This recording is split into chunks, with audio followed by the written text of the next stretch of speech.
Bueno, señoras y señores, no estamos muertos, estamos en pandemia. Esto está de regreso. Mucho si parió la abuela. Capítulo número 5. Pensábamos que nunca lo íbamos a grabar, pero hemos vuelto. Sí. Hemos vuelto y estamos vivos, sin COVID. Es un placer para nosotros estar de regreso. Así que, bueno, Fercho, cuéntanos de qué vamos a hablar en este capítulo. Bienvenidos a los que están escuchando y como siempre, un placer estar por acá. A ver, vamos a hablar de una película que si bien es polémica, también por el momento en el que llegó se suma a todo el contexto porque muchos medios la introdujeron como la película que volvería a todos al cine. Y bueno, sabemos que eso no ocurrió, spoiler. Vamos a hablar hoy de Tenet, pero vamos a hablar de Tenet sobre qué nos pareció la película, porque si quieres un resumen, no lo vas a conseguir acá. Trataremos de no dar spoiler, pero tampoco te garantizamos nada, así que preferiría que fueras a ver la película y dijeras, ok, ahora sí puedo escuchar estos muchachos hablando sobre una película, la última película de Christopher Nolan, que sin duda para mí es una de las películas más Nolan que he visto o que tiene en su filmografía. Ok, sí, lo que pasa es que yo en eso también estoy de acuerdo contigo porque es como que un híbrido de sus ideas de otras películas anteriores. Pero bueno, o sea, lo cierto es que primero vamos a tocar ese primer punto que dijiste de que Tenet se suponía que era la película que prometía devolver a la gente a los cines y fue un hecho que no pasó. Obviamente estamos ante una situación extraordinaria y esta es una película de $200 millones, cabe destacar, para poderla hacer. Y obviamente para el estudio Warner ellos pensaban que con esta película se iban a meter 1.000 millones fácil, o sea, claro, iban a hacer los 1.000 millones sin mucho esfuerzo y después iban a generar más con la venta en Blu-ray y todo esto. Pero el asunto es que esta situación, como con todo, obviamente cambió completamente la jugada. Primero que nada, creo que Tenet es una película que sí va a dividir a la gente que le gusta Christopher Nolan, porque muchas veces, que eso lo estábamos hablando tú y yo antes, que era que hay gente que consideraba que Christopher Nolan muchas veces sobreexplicaba sus películas. Claro, es una... Y aquí cayó como que en el otro lado de la moneda. Aquí dijo, a ustedes les parece que explico mucho. Bueno, en esta no les voy a explicar nada. Entonces creo que una de las primeras cosas que tiene Tenet es que es una película a la que le tienes que prestar muchísima atención. No se vale ver la película mientras revisas el WhatsApp. Claro, claro. Esta es una película que requiere atención, que requiere concentración, que requiere que te pongas a ver la película de verdad. Yo diría que es una película tensa. Y es llamativo para el momento en el que vivimos, que se puede decir que la mayoría de las producciones se hacen, que son producciones, de hecho se le llama producciones a doble pantalla, que son producciones que te dan espacio para que tú puedas revisar tu teléfono y seguir viendo lo que estás viendo.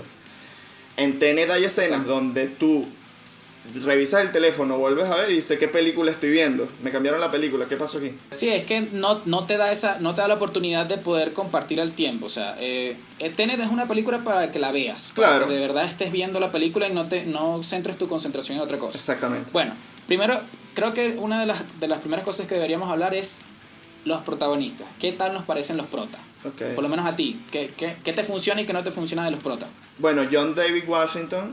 No sabía, de hecho cuando uno de los temas que salió fue cuando decidimos hablar de Tenet, tú me dijiste, es el hijo de Denzel Washington, y yo, no puede ser, Denzel Washington es un joven, ¿cómo va a tener ese hijo? Entonces resulta que sí, es el hijo de Denzel Washington, me sorprendió un poco y dije, ok. Personalmente, a nivel de actuación, todos me parece que cumplen su trabajo muy bien, muy bien. El protagonista, que es el papel que tiene John David Washington, creo que es el punto más bajo dentro de la película, con todo y eso, y con todo que cumple bien. Considero que se le ven las costuras porque Robert Pattinson la rompe. Esa es mi conclusión. Bueno, yo en esto difiero un poco de ti. Yo pienso que es más como está escrito el personaje en sí y que el personaje de Pattinson es muy bueno. Entonces, tenemos como protagonistas, porque prácticamente toda la película se trata más en lo que hacen Pattinson y Washington. Entonces, Washington me parece que las partes donde tiene que demostrar alguna emoción es muy bueno. Me parece que él actúa muy bien. De hecho, ya lo había visto en The Black Klansman, que de hecho se las recomiendo, es muy buena. Y me parece que es un actor muy capaz y que tiene un futuro en Hollywood, o sea, sin duda, de verdad es muy bueno. Pero esta vez pasó al igual que en El mal a todas horas. Pattinson tiene el mejor personaje y el tipo es un excelente actor. Entonces, si tú le das un personaje bien escrito a un buen actor, pasa esto. Obviamente se roba la película. Entonces me parece que el personaje de Pattinson en cada escena que sale se roba la película. Entre los otros protagonistas también, yo diría que el papel de la chica es muy damisela en apuros al comienzo, pero como que después le empiezan a dar matices al personaje y se empieza a ver su personalidad en verdad, y creo que lo reivindica y hace que el personaje sea muy interesante. O sea, ya al final de la película tú estás interesado de ver qué es lo que ella va a hacer. O sea, al principio te lo pintan como que ella va a ser un personaje así súper damisela en apuros, pero después te demuestran que no, que ella tiene su propio arco y lo cumple. O sea, ella tiene un arco que lo cumple completamente, y de hecho es muy interesante ver cómo se cierra. Me gustó mucho eso. Por otro lado, yo más bien pienso que el punto más flojo es el villano. No sé. Como lo que pasa es que, claro, ahí yo te contradigo a ti cuando decías que, o sea, que el guión no lo ayuda a Washington. Yo creo que la interpretación puede mejorar cuestiones de guión que se puedan mejorar. Si es algo que no tiene sentido es otra cosa. Pero por lo menos el villano a mí me gustó porque el tipo es un crack. O sea, actuando el tipo, yo dije, verga, este tipo nos va a matar a todos si lo dejamos solo. El tema que para mí falla el villano es que es un malo de James Bond. Es un malo de los 80, que yo soy doctor malito. Yo tengo dinero y los quiero matar a todos. ¿Qué? O sea, ¿qué? Claro, es que de hecho, o sea, es entendible por un lado su motivación, pero por otro tú dices, la motivación no es suficiente como para que él quiera hacer esto. O sea, estamos hablando que el tipo tuvo un hijo con su esposa y literalmente está dispuesto a que todos se vayan a la mierda porque él se va a morir. O sea, eso no tiene mucho sentido para mí. Para mí tampoco tiene sentido, y creo que ese es el primer problema del villano, que su motivación no es entendible, o no puedes empatizar con ella. Para mí no es suficiente. Me parece que no es suficiente. Pero me parece que la actuación del tipo se la come. O sea, personalmente. Claro, pero lo que pasa es que estamos hablando de un actor más novato como Washington, comparado con... No me acuerdo ahorita el apellido de este actor, pero o sea, estamos hablando de que es un actor de carácter. Claro, o sea, claro. Es un especialista en este tipo de papeles. Exacto.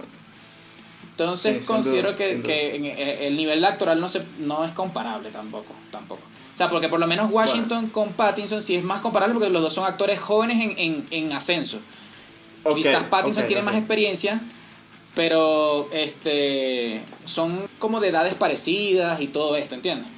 Entonces creo que la motivación del villano es una de las cosas que nos falla un poco. Siendo objetivo con el guión, creo que uno de los puntos más bajos es la motivación del villano. Sí, yo creo que una de las otras cosas que también quizás falla un poco es que ni Pattinson ni Washington tienen la oportunidad de elegir qué es lo que van a hacer. Todos, en todo momento, ellos van hacia a una persona de autoridad a que les diga qué es lo que tienen que hacer después, si te pones a ver. Sí. No tienen como que muy claro qué es lo que están haciendo o por quién están peleando. De hecho, spoiler, otro spoiler más, al final de la película, el mismo villano se lo dice a Washington, le dice: brother, eres un fanático, ni siquiera sabes por quién estás peleando, qué estás haciendo, no entiendes nada. Claro. Y de todas maneras estás arriesgando tu vida ahí peleando, ¿entiendes? Esa parte es brutal, porque le dice, ajá, pero ¿y qué estás defendiendo tú? Y el bicho así como que, ni idea. Ni idea. Él le dice, bueno, pregúntale a Nolan. Claro. Pregúntale a Nolan. Claro, a mí me pagaron el 15 y el último, tengo que venir para acá, fue lo que dijo. Bueno, pero creo que eso es otro de los puntos débiles de la película, que es que la motivación de los protagonistas es muy idealista, pero al final nunca nos dicen cuál es la idea en sí. O sea, es más como que simplemente yo creo que soy de los buenos. O sea, siempre fue así, yo creo que soy de los buenos. Igual yo creo que más que un fallo, creo que esa fue la intención. Yo creo que la intención del arco de ellos dos fue exactamente, o sea, mantener los grises toda la película, porque realmente, como tú dices, ellos creían que eran de los buenos, pero nadie sabía si eran de los buenos, de los malos, qué estaba pasando, hasta el final de la película que se resuelve ciertas cosas. Sí, o sea, por lo menos te dicen quiénes son los villanos de verdad. Claro, bueno, o sea, los le dicen cuál es el plan. Exacto, nos dicen más que los villanos o los buenos, lo que nos dicen cuáles son las facciones en sí.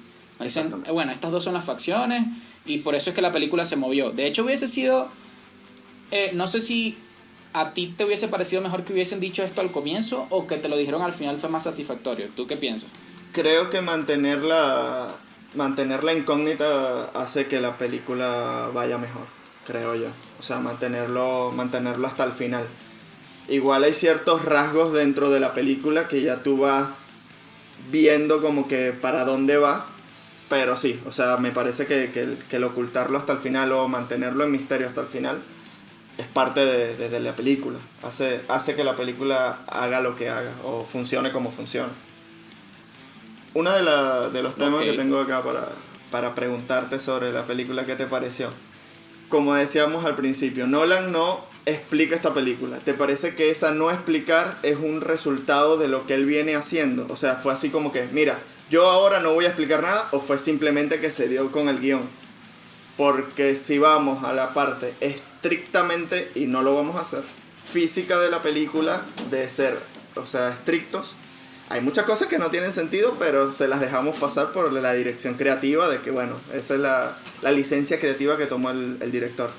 Pero, ¿tú crees que fue parte de voy a hacer esto para hacer una película entretenida o simplemente fue que vamos a hacerlo?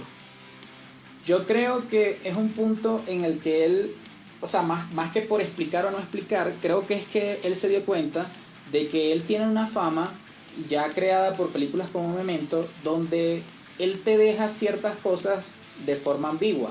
Por ejemplo, al final de Inception, él te deja a tu interpretación de si DiCaprio o no estaba soñando. Entonces, basándome en esto, yo lo que diría es que él lo que hizo fue, él dijo, bueno, a ustedes les gusta cuando yo hago esto, entonces voy a hacer una película que sea así, completa.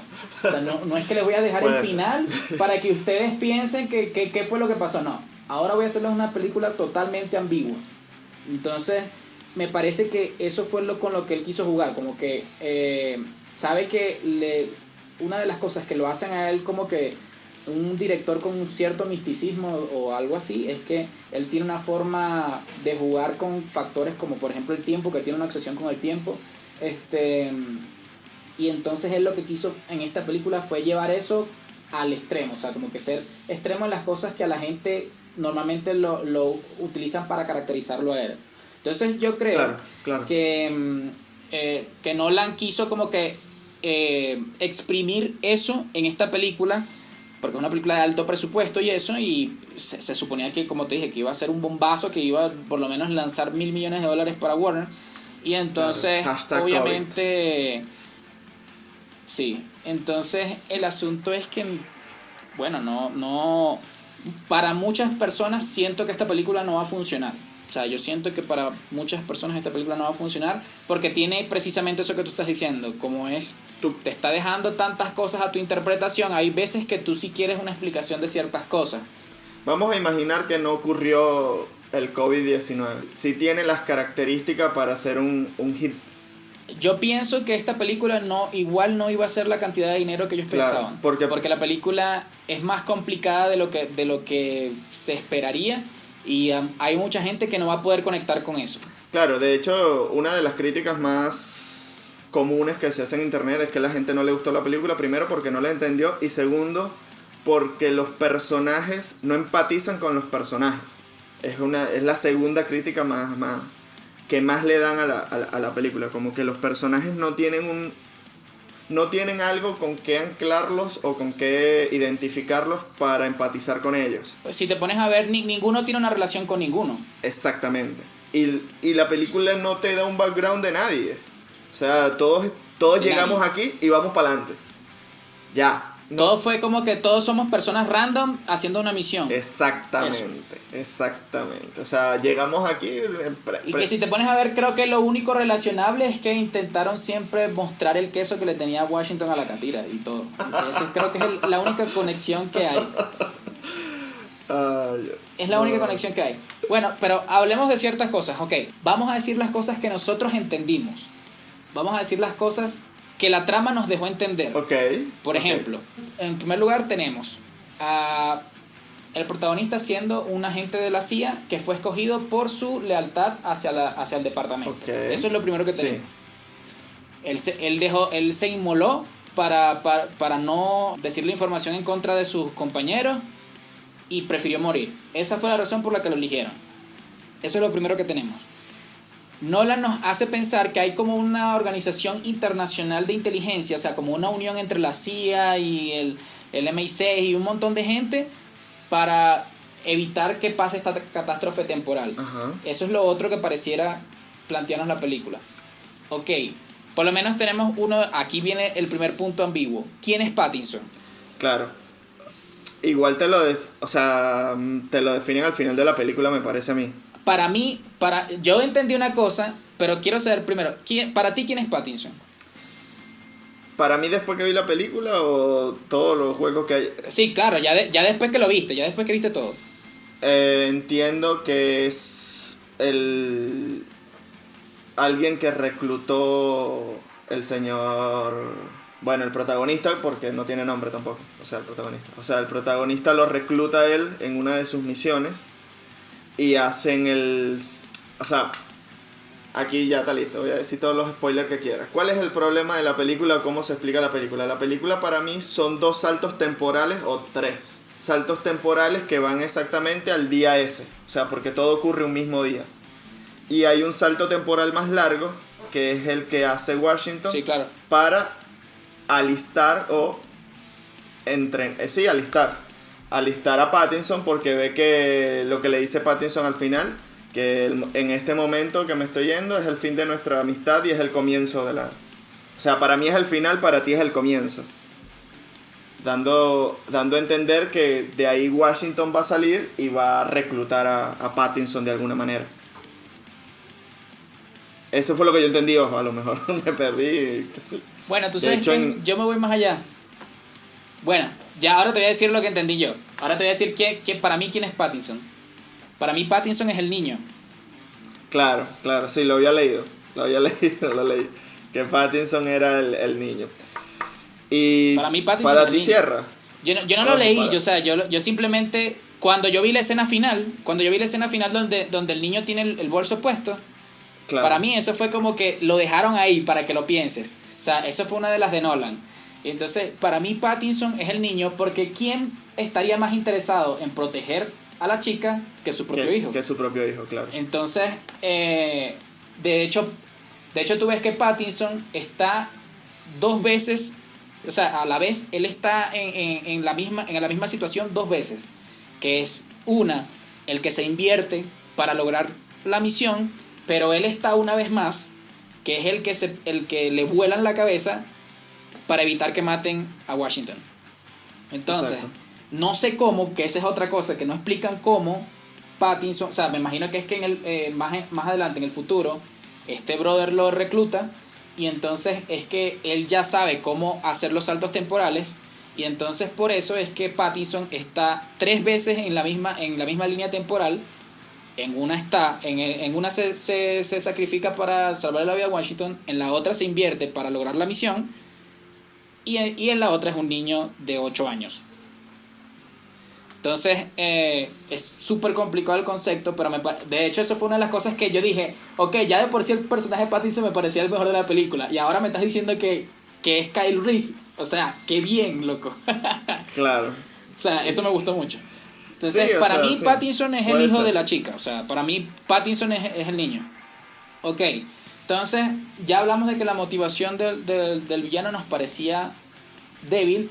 Sin embargo, la motivación de la facción a la que representaba el villano es un poco más entendible, que él mismo dice, la gente del futuro están viviendo en un mundo que nosotros acabamos, entonces por eso es que ahora ellos quieren acabar con nosotros. Entonces ellos lo que quieren es, si ya no se puede ir hacia adelante, ellos piensan que ahora yendo hacia atrás, quizá entonces cambiemos las cosas. Entonces, esa motivación me pareció un poquito mejor, y de hecho hubiese sido mejor que se hubiese mantenido más agarrado de ahí que de la enfermedad del villano como tal. Pero con todo eso siento que el argumento de la villanía de la película en sí es débil. Pero por lo menos ahí nos explicaron eso. El futuro es el que quiere acabar con el presente de Washington y Pattinson. No vamos a entrar en estrictamente lo físico, pero claro, ya entraría, de hecho lo nombran en una de las escenas, lo de la paradoja del abuelo. Si bien el futuro, lo comenta pues, si el futuro destruye el pasado, no llegarían a la condición climática, que según entiendo hay un colapso climático, la condición climática que está en ese momento en el futuro. De hecho, esa es la premisa por la cual el futuro ataca al pasado, que es la línea que vemos nosotros como el presente. Pero claro, ahí estarías... Claro, defenderías o habilitarías el hecho de la paradoja del abuelo, que puedes viajar al pasado, matar a tu abuelo y regresar y no pasa nada. Por eso es que te digo que Nolan también se toma licencias, porque nos está diciendo que... O sea, ahí literalmente nos están diciendo que al final de la película que Pattinson viajó en el tiempo. Claro. O sea, literalmente Pattinson viajó en el tiempo. Y estuvo ahí de 3 maneras distintas. Entonces, nunca nos dijeron si había más gente del futuro. Nunca nos dijeron si cómo los del futuro viajan. Nunca nos dijeron... Incluso, si te pones a ver, ni siquiera nos explicaron cómo ellos invertían las cosas. De hecho, el concepto que me pareció brutal, y es una de las cosas que más me gustó de la película, es el concepto de que no utilizan viaje en el tiempo, sino utilizan una inversión temporal, que es un concepto físico, que eso es otra cosa. No tiene que ver con los viajes del tiempo que nos tienen acostumbrados, qué sé yo, Volver al Futuro o otras películas que tocan esa temática. Ese concepto me pareció interesante, pero como tú dices, pues hay cosas que no explicaste, y como tú dices, la pelea final, o en la ópera, cuando lo salva, la única forma de que tú estuvieras ahí fue que viajaste en el tiempo.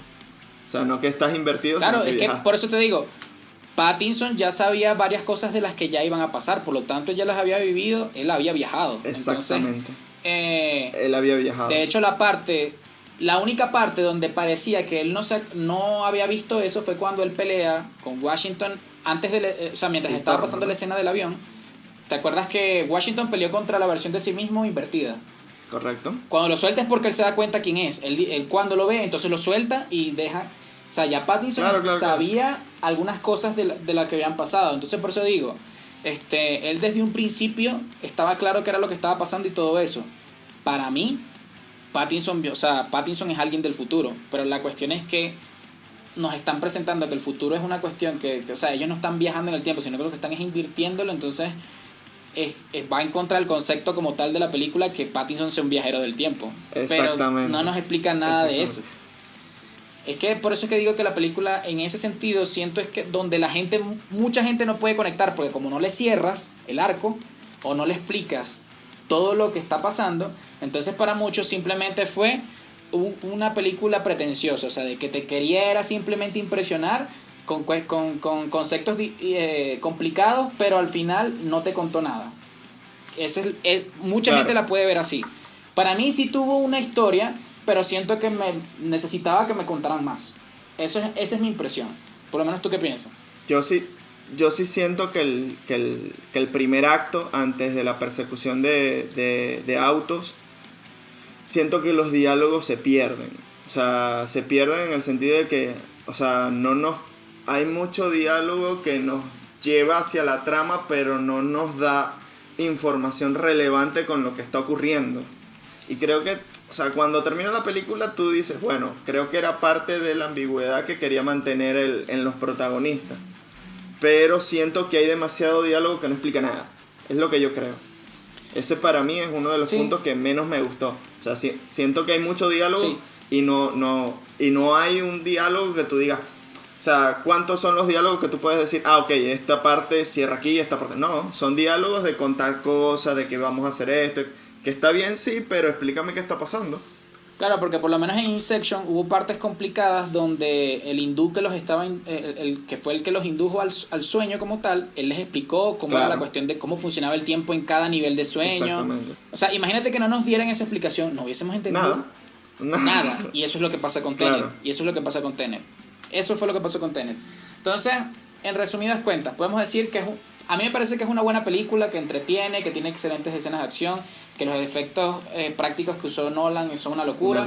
Que está muy, o sea, en cuestiones visuales, de técnicas y todo eso, Nolan siempre es impecable. Nunca he sido muy fan de cómo hace la acción Nolan, pero funciona.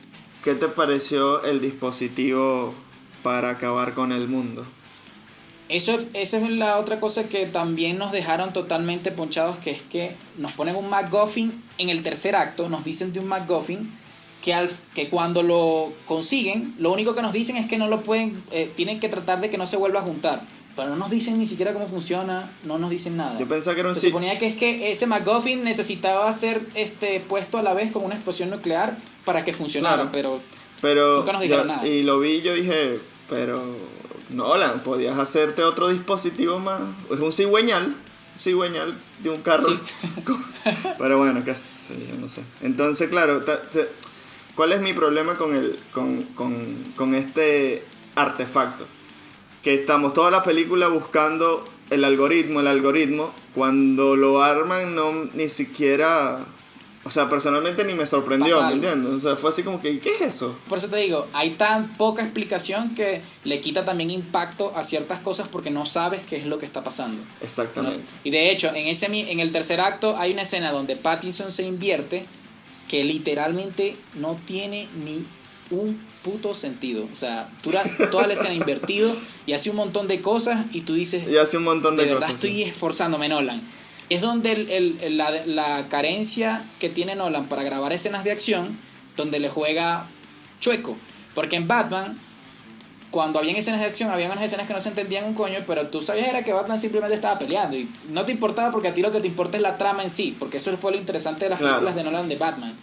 Pero en cambio, hay escenas donde requieres que la escena se entienda para tú saber por qué la acción está ocurriendo, que es algo que sí pasa en Inception. Claro, la escena donde Joseph Gordon-Levitt está peleando con los agentes y la gravedad se voltea toda, la escena es bastante entendible y tú entiendes por qué está pasando.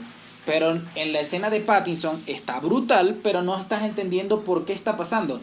De hecho, cuando él pasa montado en el Jeep y le pasa a él mismo, a Washington y al pana de Kick-Ass, que van hacia adelante y él les pasa por un lado y ellos le disparan, y esa escena había pasado 15 minutos antes, tú estás así como que, ¿qué carajo está pasando? No estoy entendiendo nada. O sea, no entiendo qué es lo que está haciendo.